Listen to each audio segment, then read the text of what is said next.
Hello दोस्तों। आज की कहानी उस प्यार की है जो बचपन में कहीं ना कहीं हम सबकी ज़िंदगी में आया है। कुछ लोगों का वो प्यार मुकम्मल हो गया और कुछ लोग उस प्यार से हमेशा हमेशा के लिए जुदा हो गए। ऐसा ही प्यार हमारी आज की कहानी में भी आपको सुनने को मिलेगा। मुकुल और जूही दोनों सावित्री कॉलोनी में रहते थे। उनके घर एक दूसरे से सटे हुए थे। दोनों ही हम उम्र थे और साथ साथ खेल कूद कर बड़े हुए थे। दोनों के परिवार भी संपन्न, आधुनिक और स्वच्छंद विचारों के थे। इसलिए उनके परिवार वालों ने कभी भी उनके मिलने जुलने और खेलने कूदने पर कोई प्रतिबंध नहीं लगाया था। इस प्रकार मुकुल और जूही साथ साथ पढ़ते लिखते, खेलते कूदते, अच्छे अंकों के साथ हाई स्कूल पास कर गए थे। इधर कुछ दिनों से मुकुल अजीब सी परेशानी महसूस कर रहा था। कई दिनों से उसे ऐसा महसूस हो रहा था कि उसकी नज़रें अनायास ही जूही के विकसित होते शरीर के उभारों की तरफ उठ जाती है। चाहे वह अपने आप को लाख रोके, लेकिन ना चाहते हुए भी मुकुल अपने अंदर उमड़ते हुए तूफान को नहीं रोक पाता था। बैडमिंटन खेलते समय तो उसके वक्षों के उभारों को देखकर उसका ध्यान ही भंग हो जाता था। वह अपने आप को कितना भी नियंत्रित क्यों न करे, लेकिन जूही के शरीर के उभार उसे सहज ही अपनी ओर आकर्षित करते थे। जूही को भी यह एहसास हो गया था कि मुकुल की निगाहें बार बार उसके शरीर का अवलोकन करती है। कभी कभी तो उसे यह सब अच्छा लगता, लेकिन कभी कभी काफ़ी बुरा लगता था। यह सहज आकर्षण धीरे धीरे न जाने कब प्यार में बदल गया। इस बात का पता न तो मुकुल को और न ही जूही को चला और न ही उनके परिवार वालों को। लेकिन यह बात निश्चित थी कि मुकुल को जूही अब कहीं अधिक खूबसूरत, आकर्षक और लाजवाब लगने लगी थी। दूसरी तरफ जूही को भी मुकुल अधिक स्मार्ट, होशियार और अच्छा लगने लगा था। दोनों एक दूसरे में किसी फिल्म के नायक नायिका की छवि देखते थे।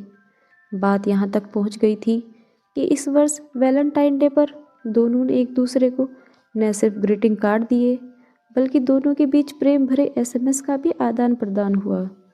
इसके बाद तो एक दूसरे के प्रति उनकी झिझक खुलने लगी थी। वे दोनों प्रेम का इजहार तो करने ही लगे थे, साथ ही फिल्मी स्टाइल में एक दूसरे से प्रेम भरी नोकझोंक भी करने लगे थे। हालात यह हो गए कि पढ़ते समय भी दोनों एक दूसरे के ख्यालों में ही डूबे रहते थे।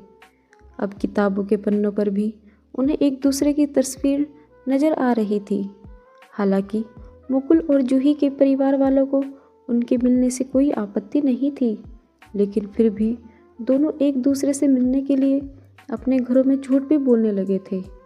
कभी वे दोनों छुप छुप कर पार्क में मिलते, तो कभी कॉफ़ी शॉप में, तो कभी चोरी से मूवी का प्लान बनाते। उन दोनों को ऐसा लग रहा था जैसे जीवन यही है। जब दोनों बातें करते तो उन दोनों को समय का भी पता नहीं चलता था। दोनों एक दूसरे में खोए रहते थे, जिस वजह से उनके पढ़ाई में भी मार्क्स कम आने लगे थे।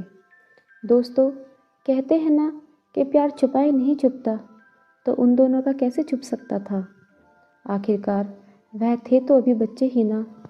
जैसे ही उनके परिवार में यह बात पता चली, तो जूही के पापा ने मुकुल के पापा से मिलने का समय लिया और फिर उनसे मिलने उनके घर गए।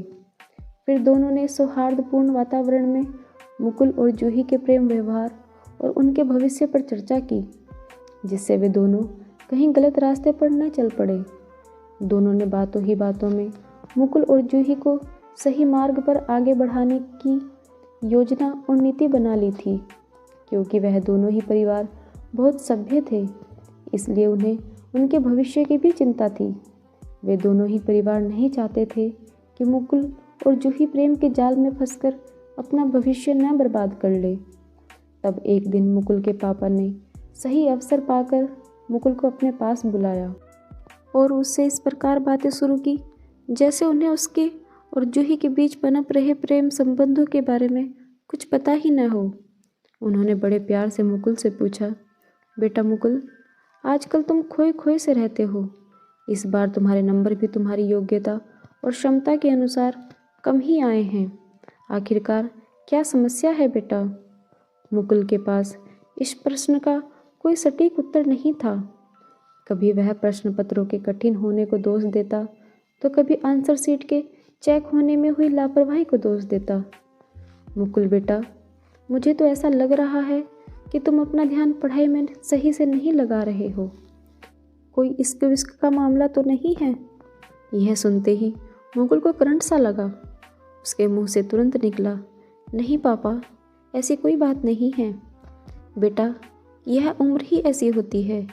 यदि ऐसा है भी तो कोई बुरी बात नहीं है। मुकुल के पापा ने कहा, मुझे अपना दोस्त समझकर तुम अपनी भावनाओं को मुझसे शेयर कर सकते हो। एक पिता कभी अपने बेटे को गलत सलाह नहीं देगा, विश्वास करो। लेकिन मुकुल अब भी कुछ बताने से झिझक रहा था। उसके पापा उसके चेहरे को देखकर समझ गए कि उसके मन में कुछ है जिसे वह बताने से झिझक रहा है। तब उन्होंने उससे कहा, मुकुल, कुछ भी बताने से झिझको मत। तुम्हारे सपनों को पूरा करने में सबसे बड़ा मददगार मैं ही हो सकता हूँ। बताओ बेटा, क्या बात है? अपने पापा को एक दोस्त की तरह बातें करते देख मुकुल की झिझक खुलने लगी थी। तब उसने भी जूही के साथ चल रही अपनी प्रेम कहानी को सहज रूप से स्वीकार कर लिया। इस पर उसके पापा ने कहा, मुकुल, तुम एक समझदार बेटे हो जो तुमने सच्चाई स्वीकार की। मुझे बहुत अच्छा लगा। मैं जानता था कि मेरे संस्कार इतने बुरे तो नहीं हो सकते कि मैं अपने बेटे का दोस्त न बन सकूं। बस मैं तो सिर्फ इतना कहना चाहता हूँ कि यदि तुम जूही को पाना चाहते हो तो पहले उसके लायक बनो। तुम जूही को तभी पा सकते हो जब अपने करियर को संवार लो और कोई अच्छी नौकरी व पद प्राप्त कर लो। बेटा, यदि तुम अपना और जूही का जीवन सुखमय बनाना चाहते हो तो तुम्हें अपना करियर संवारना ही होगा, अन्यथा जूही के पेरेंट्स भी तुम्हें स्वीकार नहीं करेंगे।